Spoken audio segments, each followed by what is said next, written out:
do you see misappropriation of funds a lot? Like, is that common, or is it like the one-off? Like, how often does that come about, and are you approached with people looking to fight that? It happens way more often than one would think. You would think Wow, these are that's one of the scary. best. Yes, it is pretty scary, especially someone from my position seeing it all the time. It's shocking. It's shocking to see how often these sort of things happen. And they happen in very unique and, quite frankly, creative ways. I'm almost surprised every time I come across a case like this.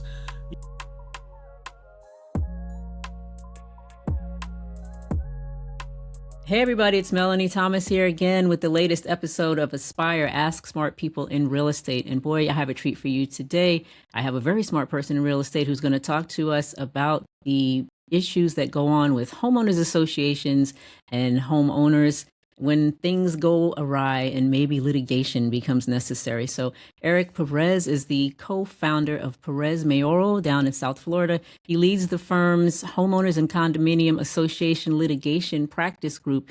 And he, as the head of the practice, he focuses on representing homeowners and unit owners in their disputes with associations. And he has extensive litigation experience and a comprehensive understanding of association operations, and he advocates quite effectively for his clients' interests. So with no further ado, I am going to bring on Mr. Erik Perez. Erik, welcome to the podcast today. I am so excited to talk to you about what you do because it is such a relevant issue here in the state of Florida for sure. So welcome to the show. It's a pleasure to meet you. Thank you for having me. I'm very excited to provide information with regards to homeowner association disputes, condo disputes, and I'm sure we'll have some fun as well. Yeah. So the big question I have is like, okay, homeowners associations, are they the villain? Are they the devil? Are they always the evil ones? Obviously, as someone who's going, working in litigation, you're on the side of the homeowners, but the perception out there is that nobody really likes their HOA, right? It seems that way, that they're always on the wrong side of issues sometimes. So is that a misconception? Is that fair to say? Obviously, you have an adversarial relationship sometimes, but what's the fair assessment of how you look at associations and how they should be viewed? So I would think that the associations might say that I'm the evil one representing the homeowners, and I'm playing the villain role right now with a black coat and a black shirt on.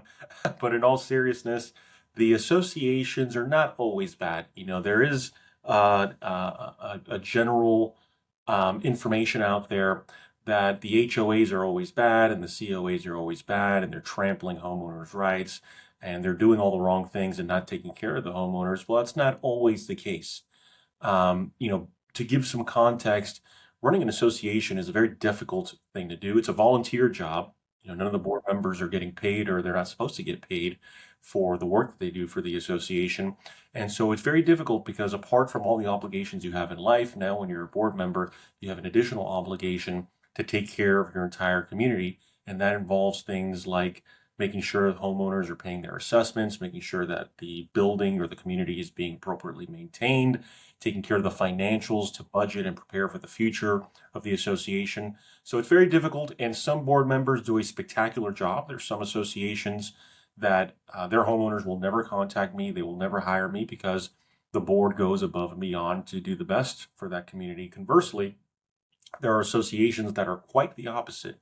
There are associations that their board members will do everything possible to avoid their responsibilities and taking care of the homeowners and making sure the property is well maintained, making sure that assessments are not increasing at an outrageous rate, and making sure essentially that the community is in good working order.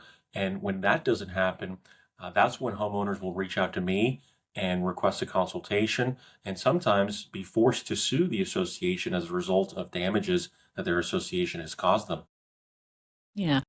Because I've always thought it odd, like, like people look at the association as if this is separate entity, but it's made up of their neighbors, right? It's not run by some corporate entity somewhere. So it always was curious to me how sometimes it feels that way. But you brought up a point there about assessments going up, outrageously. So where you are right there in South Florida, this is a huge issue right now with the condo crisis, as it were, with after the unfortunately tragic collapse that happened down there a couple years ago. How has that changed your practice or the whole, you know, just landscape of how associations operate now, especially in the condo space? Has that made your job more difficult or more complex? Tell me what's going on in that space right now. Is that a big part of what you guys do in your business right now? Yes, I would say absolutely. So, sadly, as a result of Surfside, in addition to the loss of life, it has also made living in communities tremendously expensive. The legislature has implemented new laws in different layers, and most of those new laws target most of those new laws, essentially what they do is target the reserves of the association to make sure that these communities are well funded and prepared to complete the maintenance that needs to be completed.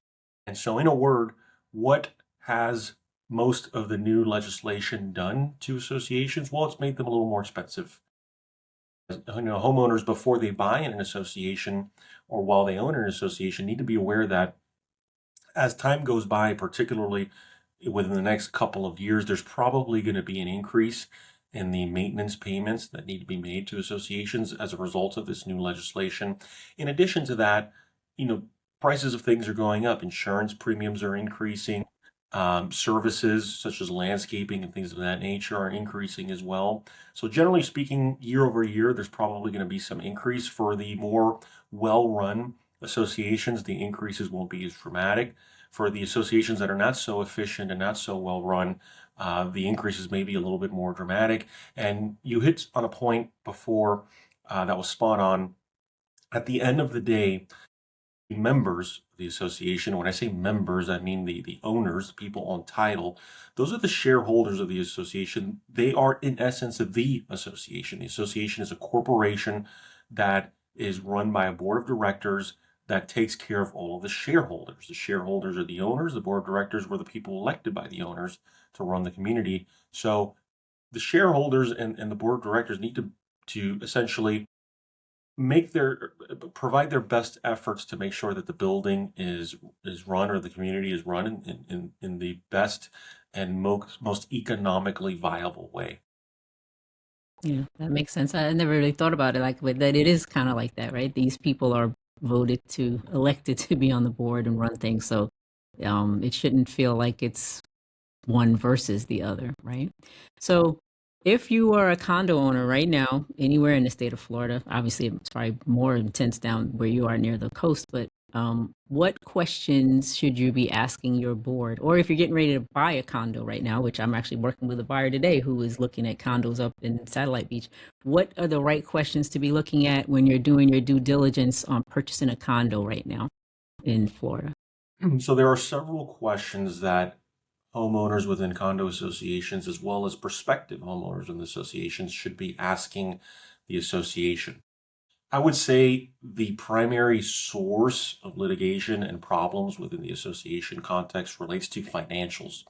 So if I was in the market right now for a condominium, the thing I would ask for specifically is the budget for the previous, let's say 3 years is pretty reasonable. You want to look at the budget to identify how much it has increased, what parts of the budget are the portions that are increasing year over year, and you want to see the financials generally of the association to understand what the trends are for your particular community. If you see that the building has been relatively, or the community has been relatively stable for the past 3 years, well, that's a good sign. That means that they are probably managed pretty well. They have their costs under control and things are moving smoothly. If you see dramatic fluctuations in pricing in terms of the budget, then there may be some issues there. You may want to reconsider whether buying in that particular community is in your best interest. So I would say it all starts with the financials. Another thing I tell homeowners is you want to do a brief, search of the docket within the county to see how much litigation that association is involved in. If that association is involved in a lot of litigation, that could mean that the board members are very litigious. They're not so risk averse. They're willing to expose the community to attorney's fees. And, sometimes you have no other option, whether you're a board or a homeowner. You just have to go to litigation as a result of the nature of the dispute. but oftentimes it can be avoided, and you want to see how often the association as a community tries to avoid litigation. And lastly, I would say, and this is something I also advise all homeowners that are looking to buy or homeowners that live in the community, you want to walk through the property and not just inspect your unit, but take a look at the actual condition of the property. What does the exterior wall look like? I just spoke this morning with a gentleman who lives in a kind of luxury condominium association, and the building's on the water. Naturally, as a result of being on the water, a lot of erosion that occurs to the seawall, to the stucco, and they just passed I believe it was a $10 million special assessment, which is significant. All the homeowners Wow. are going to have to pay. The lowest one in the building is $50,000. Some of them were as high as $110,000 per unit for that $10 million special assessment. But not everyone can afford that. Before buying, you want to look at the exterior of the building, look at the balconies, identify whether there's been any plumbing issues. These sorts of questions will help you answer whether you'd like to buy within the community, whether you'd like to sell in your community. Maybe knowing these things and having the foresight to understand something is going to happen. You don't want to be there when it happens. Maybe you should sell your unit, as it may no longer be a great investment. Or whether you live there and are a concerned member of the community, maybe taking control and becoming a member of the board to address these issues before the issue starts to exacerbate. So all of these questions are important to ask when you're living within a condo association.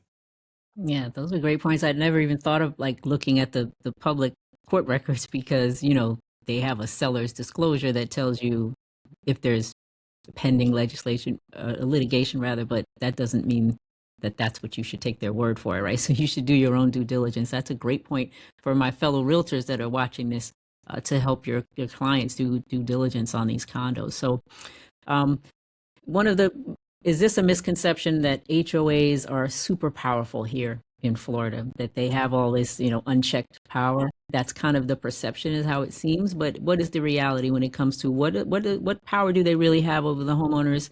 And then, how is that being abused, what you've seen?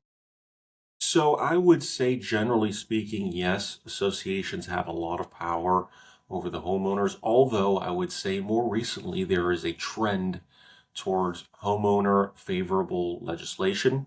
So the proposals that are being made by the House of Representatives these proposals have more homeowner friendly language, and the law seems to be trending in that way. However, there's still what I would consider substantial imbalance of power, particularly when it comes to foreclosures on assessments. I've seen homeowners in very difficult situations when it comes to assessments, and oftentimes the only advice I can give them is you have no way out of this other than paying, because you're either going to have to pay now the amount they're demanding or pay 10 times more later. So I believe the legislation as it relates to foreclosures specifically needs to change. It needs to be more reasonable. It needs to be more homeowner friendly, because the way that the law is currently constructed allows for abuses from the association and allows them to exert that imbalance of power on the homeowner. In addition to assessment foreclosures in other areas, there are also some things that are more favorable to associations. And associations really, at the end of the day, if you ask yourself, why is there an imbalance of power? Is it just the law or is it something else? Well, it's the law plus the essentially unlimited funds that the association has. And when I say unlimited funds, I mean they're collecting maintenance monthly or quarterly from the homeowners. They are not going to run out of money. A normal person just has their income. They have their base pay, and they can use their money to defend themselves against the association. But most of the time, they don't have as much money as the association has. And as you likely know, when it comes to the civil courts, at the end of the day, sometimes you're only as strong as the finances that you have to fight your case. You may have the best case in the world, but not have the ability to pay for legal services to take it to a conclusion. And sadly, in those cases, you'll probably have to settle your case for something that may not be the most favorable outcome. Conversely, if you're an association and you do have deep pockets, you may have a horrible case that's been filed against you, and have to defend your position, but you have the ability to defend the position and take it all the way to a trial. And getting to a trial and completing a trial can be a very expensive process, not to mention appealing the trial, which could take months, and you spend thousands of dollars in going through that process. So I would say it's a two-part response to your question. Is there an imbalance of power? Yes. And why is there an imbalance of power? Well, because the associations have legislation that mostly favors them, but that seems to be changing. And despite that, they also have more resources than the average homeowner in a community. Gotcha. So in a scenario, let's say a homeowner hires you to represent them in some sort of dispute they're having. Obviously, there's not endless amounts of money. Like they can't just, I don't know, tell me, can a board just decide, all right, we're going to take this case on and spend unlimited amounts of money? Don't the other homeowners have a say to say, all right, we think this is frivolous, or we think you're taking this, you're going too hard on this, you're spending too much money? Like, what is the normal order of operations when a board decides, all right, we're going to take this person all the way to the mat and spend whatever's necessary to win this case? What happens in that process normally? So that is the source of a lot of problems within community associations. And as a matter of fact, I was just speaking this morning with a potential client wherein her association decided to aggressively defend a lawsuit that had no business being defended. It should have settled as soon as it was filed. They decided to not do that, and the statute provides for prevailing party fees. And for those out there that don't know what that means is that as soon as you file a lawsuit, you can demand your attorney's fees, and if you win, you can recover those attorney's fees from the losing party. Chapter 718, which is the Condo Act, and Chapter 720, which is the Homeowners Act, both have that provision in it. So there is the ability to recover attorney's fees. The longer cases are litigated, the higher the exposure is. So if you litigate a case for 1 to 2 months, you're going to really limit the amount of exposure. How much in attorney's fees can the winning party incur within 1 to 2 months? Well, probably not as much as they could within 1 to 2 years. That the exposure could be substantial. You could be looking at 6 figures in attorney's fees, and now a case that was worth maybe $30,000-$40,000 turns into $130,000 or $140,000 as a result of attorney's fees. So at the end of the day, the board does have discretion as to what cases they want to pursue as an association and what cases they want to defend. As a homeowner, you're very much limited in what you can do in those situations, other than potentially remove the board members through the recall process. There's not really much you can do, and it's very hard to complete a recall because you need a majority of the homeowners to sign a recall petition. Thereafter, you need to turn in the petition to the association board. Hopefully they comply with the law and step down at a meeting, Yeah, and then you you need can their address. permission to kick them out. Right. That's Okay. exactly right. You need their permission to kick them out, and then sometimes they don't even necessarily care that you've complied with the statutory process and completed a recall. Sometimes they'll refuse to step down, and that's where we come in, and we ultimately sue to obtain an injunction to force them to step down from the position. And oftentimes these cases settle very quickly once the lawsuit is filed. The board members will step down. There is no gray area in the law when it comes to recall petitions. Once you have the correct paperwork and you've submitted it, the board members must step down. Sounds crazy, but I guess you've seen it happen. What could an association, if they, in that scenario that you gave where they turned a lawsuit that could have been 40,000 into 400,000, are they able to create an assessment to all the homeowners to cover legal fees? So that's exactly what happened with the potential client I was speaking with earlier. Her association was in the process of passing a special assessment to all of the homeowners to cover the attorney's fees and the damages component of the case. And one of the issues that arose in discussing the matter with her was, is it worth it to go after the board members as a result of their very bad business decision to defend the litigation? I would call it negligence, as a result of the facts of the case and what had occurred. There was really no reason to defend the case. It should have been settled immediately. And so the question became, is it worth it to go after the board members? In her case, the assessment amount was not an outrageously large amount. It was under $1,000.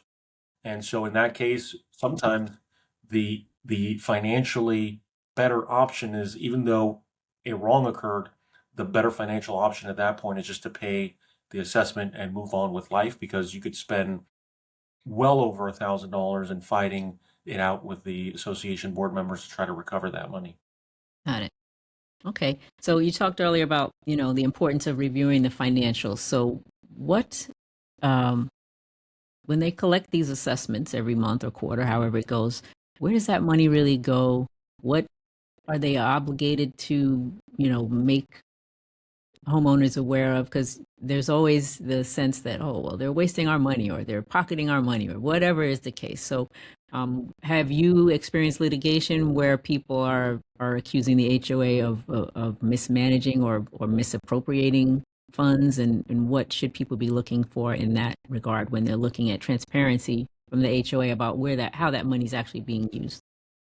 Oh yeah, absolutely. This is going to be the fun part of the podcast, because this is where we're going to get into all Tell me some stories, Eric. the crazy things I've seen associations spend money on. Uh, Uh, so this will be the most interesting part here. Um, Nobody likes to see their board president show up in a brand new Mercedes or a brand new Cadillac, and know that that person is either unemployed or maybe not living at that level, and then showing up with that kind of luxury vehicle. So the finances of an association can be monitored by its homeowners. Within the statute, there is a provision that allows homeowners to request all association records. The association is required to maintain records for 7 years. Okay. Also, within a condo association, and only in a condo association, not an HOA, within a condo association, in addition to requesting records, you can submit written inquiries that must be responded to. Okay, it works a lot like interrogatories, if anybody's familiar with that term. Essentially, in court, you can ask questions in writing that must be responded to in writing. In the association world, in a condo, you could do the same thing before you get to court. And so we've gone through this process many a times with homeowners. And I will tell you, I've seen gambling charges. I've seen for Hard Rock bets.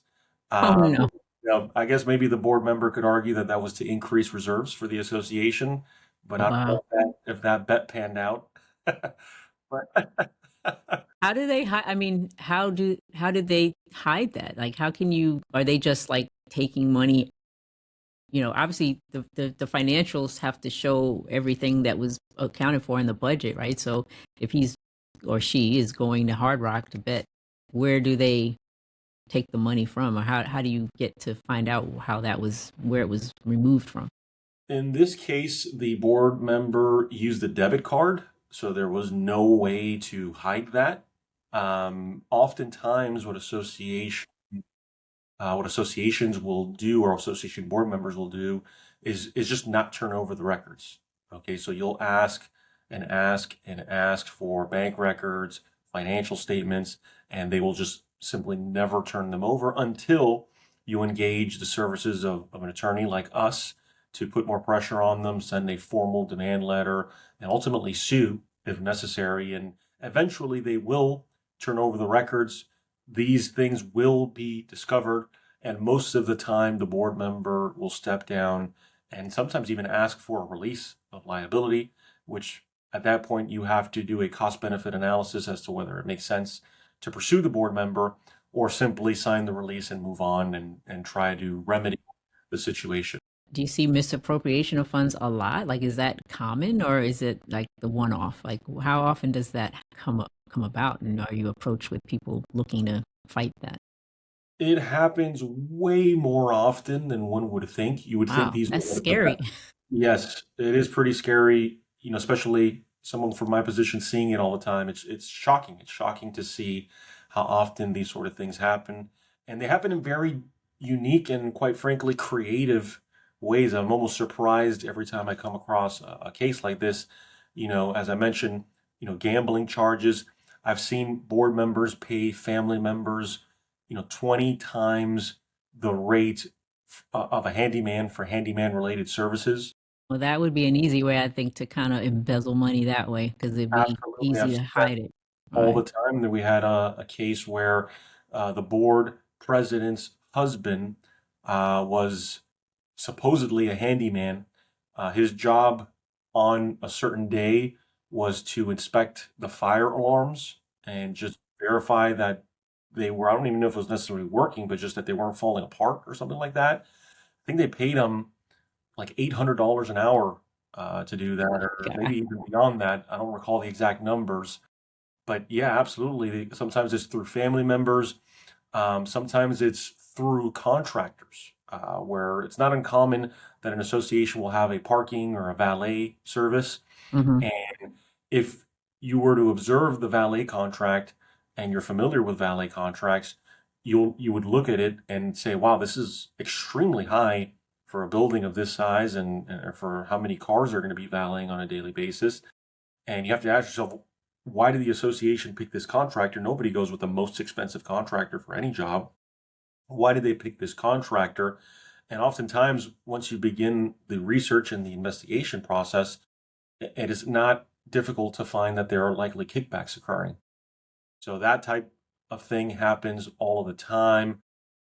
I'd say those are kind of the big three, so to speak, when it comes to associations misappropriating the common fund. But we've seen all types of crazy things like that. Yeah, I'm going to, right after this, I'm going straight to my budget for the year, making sure who we're paying over here in my association.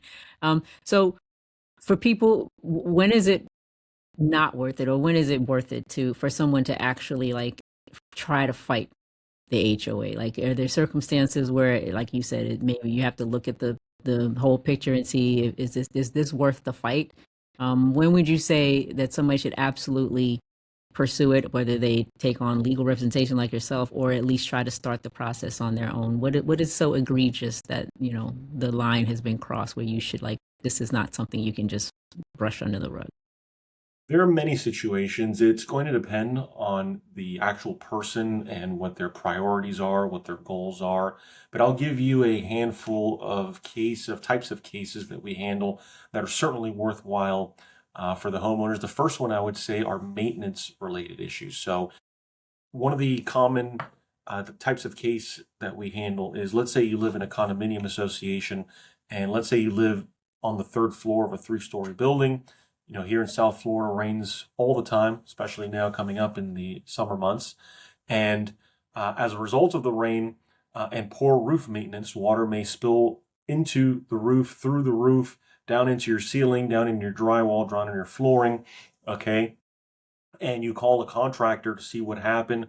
He explains to you what happened, and he tells you it's going to cost about $20,000 to fix all this. You call the association, you tell them, hey, um, this came in through the roof. Here's the contractor's report. I need you guys to please fix this. They'll say, well, that's your property. Okay, you need to fix that because that's drywall in. The covenants provide that that is your property. And that is a huge misconception that is simply not true at all. What I tell my clients is that's like getting into a car accident, okay, where you are rear-ended by a vehicle, okay, and the driver behind you gets out of the car, sees that your bumper is torn to pieces, and says, well, that's your bumper. You got to pay for that. You got to fix that. Well, you crashed into my car. You have to pay for that and fix that. And it's the same thing in these sort of situations. The association's property or actions caused the damage to your unit. They are liable for the damages plus all attorney's fees. And we actually take those cases on a contingency fee basis. So there is no Really? upfront refundable deposit or payment or fee. Okay, we simply take those on a contingency basis as per the rules of the Florida Bar. I don't even know anyone else in the state of Florida that does it that way. So we are I'm learning of that. yeah, Yeah. yeah, we are potentially the only firm that does it that way that I'm aware of.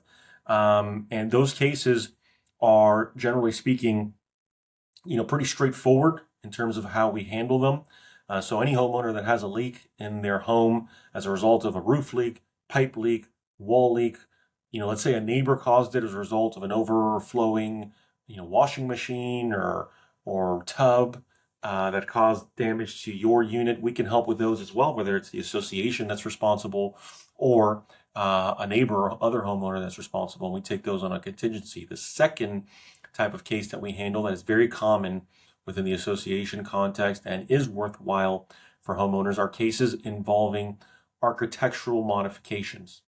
So sometimes an issue that will arise is a homeowner will have a neighbor that installs a beautiful fountain on their front lawn, and maybe as a homeowner you like that fountain and you want something very similar on your front lawn. Okay, and you submit the same application to the board that your neighbor submitted, and let's say that you have a history with the board president. Maybe you don't get along so well with the board president, and to your surprise, your application gets rejected, and you are not allowed to install that fountain or the pool that you've always dreamt of, or a waterfall feature, or whatever amenity you'd like to add to your home. You're unable to install it, although your neighbor has it. Well, that's called selective enforcement. That's illegal. Yes. The I was going to association ask you cannot. about that. So Absolutely. The association cannot do that. And I would say those cases are worthwhile for the homeowner because at the end of the day, your home is your home. You should be able to do, even in an association, pretty much anything you want to do, barring some violation of the covenants. And especially if your neighbor's doing it, you should be allowed to do it and not have the rules selectively enforced against you. So architectural disputes are very common. They kind of go hand in hand with fines and violations. Oftentimes associations will send a letter in the mail essentially saying, pay me $1,000, this is your fine. And that's not compliant with the law. You don't have to pay that. There's a procedure the associations have to follow before they can fine you. Not a lot of people know this. It requires a notice and a hearing in front of an impartial violations committee. So maintenance disputes, architectural modification disputes, violations, and fines. In addition to that, I would say the things we were talking about earlier, the misappropriation of the common fund. If you're being hit with a 20, 30, 40, 50,000 plus dollar special assessment, is it worth fighting it? I would say absolutely. If you're getting overcharged and you can save thousands of dollars and potentially get your attorney's fees back, it may be worth fighting. And then the last one I would say are election disputes, which are a big source of problems within associations. Oftentimes you get to an election and you see all kinds of violations of the law. And what a lot of homeowners don't know is that the statute of limitations is very short on election disputes. It is 60 days. You have 60 days to file an election dispute, and you must file it in arbitration with the Department of Business and Professional Regulation. So I would say those are absolutely worth pursuing because you can completely change the future of your association if you can get the bad board members off and the good board members on. I would say those are the kind of primary ones that are worth pursuing. There are other ones as well. Oftentimes neighbor disputes are worth pursuing because, if your neighbor is making your life miserable, you may want to take legal action to improve the quality of your life. And I've seen issues involving smoking. I've seen issues involving just kind of crazy disruptions where neighbors are banging on other people's windows and doors at late at night, and just disrupting their ability to peacefully live within the community. I would say those are worth pursuing as well. could, to that point, if you were having a dispute with a neighbor and you went to the HOA to try to address it and said, hey, can you let this person know that they're disturbing my peace or they're infringing upon my property by, with whatever, and the HOA did not act on it, could you sue the HOA for that? Because you said the actions of the HOA, you said earlier, but what about the inactions of the HOA? Can you sue for them? That's a great point. And that's exactly what happens in these sort of cases. So you're hitting the nail on the head with your comment. So you can absolutely sue the association for inaction, and the cause of action that you would have against the association is breach of contract for their failure to enforce the terms of the covenants within the community. So absolutely, your action may be not only against the neighbor, but also against the association. And what I usually advise my clients is to pursue both of them. Why? Because by pursuing the association is going to put some pressure on the neighbor. And in turn, the neighbor is going to be required, for the most part, to get legal guidance and spend their hard-earned money on defending the case. They may be more open to negotiation and a settlement if they have to spend money and are receiving pressure from the association. Could they, to your earlier point about selective enforcement, so I know that's a big deal in my HOA. People say they're picking on me, right? Um, can they get away with that by just saying, all right, well, we grandfathered in the guy's fountain, or we had an issue here with fencing, right? The vinyl fencing. They said no more vinyl fences. You only, wrought iron from this point forward. Can they just say, all right, well, we'll just change the rule and we'll grandfather in everybody else, and everybody after has to comply with the new rule? Is that able to be litigated, or is that the final word if they say we'll allow it for those that have it, but not for people in the future? So associations love doing that, particularly the bad ones. And what I call it is essentially inventing the law as you go. They're Right. basically creating rules without following in any way the amendment process that's in the statute. If your board wants to create a new rule in the community, they certainly can, but they can't just wake up one day, think of it, and make it a rule. They must comply with the amendment process. And what that means is they need to ultimately propose it, okay, pass it as a board, propose it to the members, Uh-huh. and thereafter the members need to vote on it and approve it.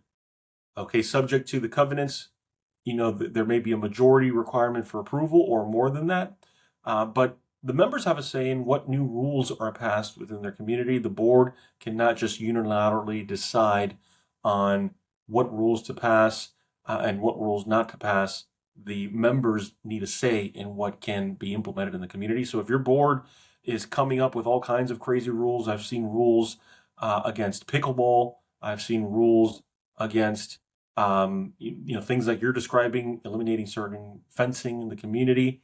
So I would say that if your board is creating rules, that's certainly something that you may want legal advice on how to pursue, and it may be a case that's worthwhile for you to individually pursue against the association. So a lot of times, it could be, it's not always necessarily, would you argue, that the HOAs, because you mentioned that there was a process, right? If you can't just get $1,000 fine, they used to do that here with us. They'd say, well, you left your garbage can out, one day after you didn't bring it in, $1,000 fine. They have to follow that process. Do you think it's just ignorance on the part of the board members or the management companies that they're not aware of the process? And what can homeowners do to make sure that everyone knows that this is the way it has to be? Because maybe it's just not intentional. Could it just be an oversight or a lack of knowledge on the part of the enforcer? It could be. I would say it can fall under two distinct categories. It's either simply ignorance of the law and not understanding that the statute requires an impartial violations committee, an appropriate notice, and an impartial hearing wherein you could defend against the claims. And thereafter, if the violations committee rules that you have violated the rules, they can at that point have the board send you a notice of fine and ask you to pay it. Now, when it comes to fines, it's important to understand the statutes and within COAs and HOAs how fines can be enforced. I would tell a homeowner that lives in a condo association, if you don't pay the fine, there's very little to almost nothing an association can do. They can basically suspend your access to the common areas. Whether it's one fine for $1,000 in excess of 10 days, or 10 fines, for $10,000. The most they can do is simply suspend your access to the common areas. In an HOA, when it comes to fines, okay, I believe it's up to $1,000. The association can do the same thing within a condo association. All it can do is suspend your access to the common areas. But beyond that, you need to be careful in HOAs, because if you receive a fine in excess of $1,000, they can actually put a lien on your property. And once they put a lien on your property, they can technically foreclose on the property as well. So homeowners in an HOA need to be a little bit more careful than homeowners in a COA, because homeowners in an HOA can actually have a lien ultimately put on their property and may be facing a foreclosure as a result of a fine. It doesn't happen all the time, but I certainly have seen it in the past, particularly when there is some animosity between board members and a homeowner. They will do everything in their power to try to get the homeowner out of the community, and that may include the filing of a foreclosure lawsuit. So just so I understand that, they can do that in a homeowners association, but not in a condo association. Correct. Okay.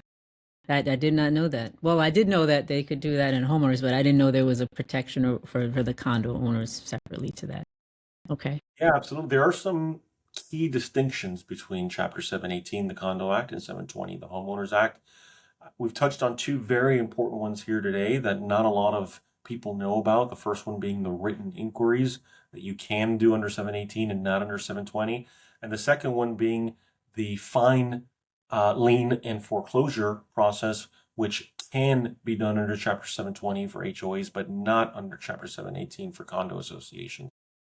Okay, great, great. This is great information, Eric. Thank you so much. Just as we get ready to wrap up here, what is something, if you had to give advice to a homeowner? Lots of us have these long, thick covenants and CC&Rs, rules and regs, everything. What is something that you would say that people don't read that they absolutely should read in their HOA documents? What is the most important thing they should be aware of when they are looking at what their, you know, what the documents actually mean?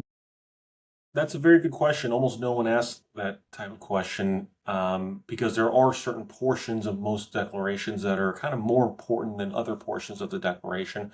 So, what I would tell a homeowner in terms of their covenants and declarations, the provisions to evaluate, I would say that the first provision you want to look at is what you can use your unit for and what the restrictions are. So, there's a lot of investors out there that purchase a condominium unit simply for the purposes of Airbnb or for short-term rentals. Maybe they believe that to be more lucrative than a long-term rental, and maybe they don't want to live in the property. So you want to see the use restrictions as it relates to your unit, because the last situation you want to be in, and I've represented many businesses in these sort of situations, the last situation you want to be in is you bought a unit, you didn't know it said that there was short-term rental restrictions, you immediately try to Airbnb it, and you get a notice in violation from the association and a demand to cease and desist from attempting to post your unit on Airbnb. And now you just spent a ton of money without the ability to recover it unless you simply resell the unit back. And then you're going to be out the closing costs and all other types of expenses that you may have spent. So you want to look specifically at the use restrictions. Could a realtor like myself be held liable if we did not, make a buyer aware of that situation when they clearly explained to us that this was their intent? So that is certainly a possibility if the realtor was asked to give advice or information with regards to what the unit could be used for and provided inaccurate information, then arguably that realtor could have been negligent in the way he or she conducted the negotiation and the service of being a realtor. So absolutely, I would say realtors have to be very careful when they give home buyers information with regards to the community. They need to make sure to go through the declaration. If the buyer has a question and they are unsure of that question, please feel free to reach out to us. We'd be happy to provide guidance and instruct the realtor how the question can be answered. But absolutely, sometimes I'll see realtors named as defendants in these sort of lawsuits involving Airbnb. So you have to be very, very careful as a realtor when working on deals involving community associations. The second provision I would say that is very important for homeowners to review within their covenants are the architectural modifications. We touched on this earlier. You want to know what you can and cannot do. There are many people out there like myself that really enjoy using the pool, and the amenities in their home. And sometimes in an association, you can't install a pool.